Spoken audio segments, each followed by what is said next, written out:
नमस्कार, मार्केट संवाद में आपका स्वागत है। ये मेहंदी बाग का इलाका है, झांसी का। बड़ा प्राचीन मंदिर, 300-400 साल पुराना पंचमुखी महादेव का मंदिर है। ये मेहंदी बाग नई बस्ती के बीच में पड़ता है। ये सुंदरता आप देख सकते हैं, हरियाली छाई हुई है। ये सामने पटला वाले हनुमान जी हैं। ये भी 1.5-2 साल पुराने बताए जा रहे हैं, 100-1.5-2 साल पुराने। महादेव के दर्शन हो और बब्बा के दर्शन हो और फिर शनि महाराज रह जाएं, ये तो हो ही नहीं सकता। हम आज कितने धन्य हैं कि हमारे झांसी में पूरा तीर्थ स्थल है। मेहंदी बाग में पूरा खजाना है प्राचीन मंदिरों का। भगवान जहाँ विराजमान है, इस एरिया को तीर्थ स्थल भी कहें तो कम है। ये शनि महाराज का मंदिर है।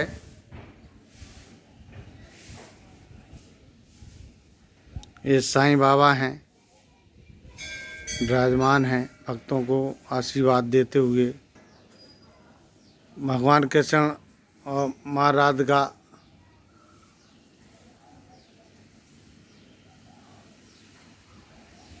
ये पूरा खजाना है, तीर्थ स्थल है। ये कहते हैं, वो कहावत सत्य है कि परमात्मा कब किसको अपने पास बुलाए और किसको आशीर्वाद दे, ये कह नहीं सकते। हम झांसी के निवासी होने के बावजूद ये तीर्थ स्थल नहीं घूमे, हमारा दुर्भाग्य था। लेकिन दुर्भाग्य कब तक रहता? अगर हमारी नेक नीयत, राई भर भी ईमान है हमारे अंदर, तो परमात्मा की शरण ज़रूर मिलेगी हमें। देर से सही, लेकिन मिलेगी। इसमें भी परमात्मा का राज होता है। ये प्रभु जाने, प्रभु की लीला जाने। आज हम धन्य जरूर हो गए कि हमें तीर्थ स्थल और पूरे संगम के दर्शन हो गए भगवान के, और उन्होंने अपने चरणों में बुला लिया। ऐसे प्राचीन मंदिर मेहंदी बाग नई बस्ती में बने हुए हैं और हमें पता भी नहीं था। और जब पता चला तो उन्होंने खुद बुलाया हमें। इसलिए हम धन्य हैं कि हमें अपनी शरण में बुलाया, चरणों में बुलाया। ये माँ है, भव्य श्रृंगार है माँ का। शेरों वाली माँ, गणेश जी, लक्ष्मी जी। माँ तो माँ है, माँ की क्या कहना है। माँ तो खजाना है। जन्नत स्वर्ग का रास्ता माँ बाप से ही बनता है। जिसने अपने माँ बाप को ठुकरा दिया, उन्हें कभी जन्नत और स्वर्ग का रास्ता नहीं मिल सकता। जो अपने परिवार को, भाइयों को चाहेगा और उनकी ओर दया दृष्टि रखेगा और उन्हें कभी भूखा नहीं देख सकेगा, वो ही सच्चा भगवान के करीब पाएगा। उन लोगों से ज़रूर बचना है जो चालाक किस्म के लोग होते हैं। कोरोना काल में ये हर चीज़ की पहचान हो चुकी है कि जो व्यक्ति अपने घर परिवार को खुशी नहीं देख सकता, अपने भाइयों को, माँ बाप को, तो वो दोस्त होकर तुम्हारे परिवार को कैसे चाहेगा? वो चाहेगा कि जैसा हम अपने माँ बाप, भाई बहनों को, रिश्तेदारों को नहीं पूछते हैं, ऐसे तुम भी ना पूछो अपने भाई बहन, माँ बाप को।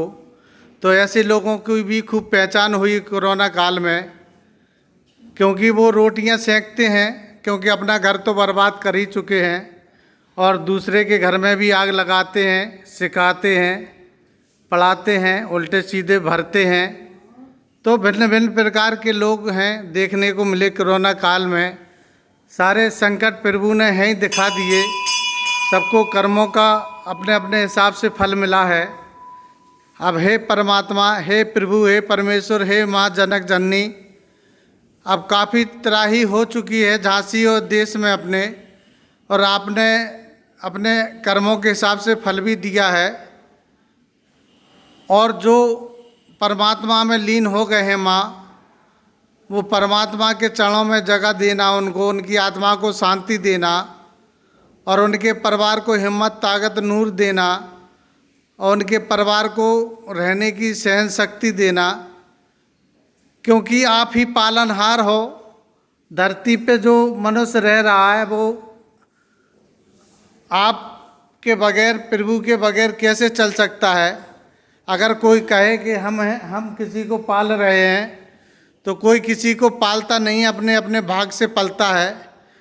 लेकिन जो व्यक्ति अपने परिवार और अपने भाई बहन रिश्तेदारों को रोता हुआ नहीं देख सकता, भूखा हुआ नहीं देख सकता, वो सबसे करीब है परमात्मा के। और भिन्न भिन्न प्रकार के व्यक्ति रहे हैं महाभारत रामायण में भी, शकुनी टाइप के, जो दूसरों के घर में आग लगा के अपनी रोटियां सेंकते हैं। ये तो हमारी समझदारी है कि हमें अपने परिवार के साथ रहना है, कि उन शकुनी की बातों में आना है। क्योंकि रावण भी बहुत बड़ा बलवान था और उसे घमंड हो गया था कि हम सर्वश्रेष्ठ हैं, हमसे बड़ा कोई नहीं है। उसने भी मरते समय कहा था कि हे भगवान, हे प्रभु, हे राम, आप इसलिए जीत गए हैं कि आपका भाई आपके साथ है और हमारा भाई हमारे साथ नहीं था। बस यही कारण है, यही सत्य है दुनिया का। इसलिए परिवार सर्वश्रेष्ठ होता है।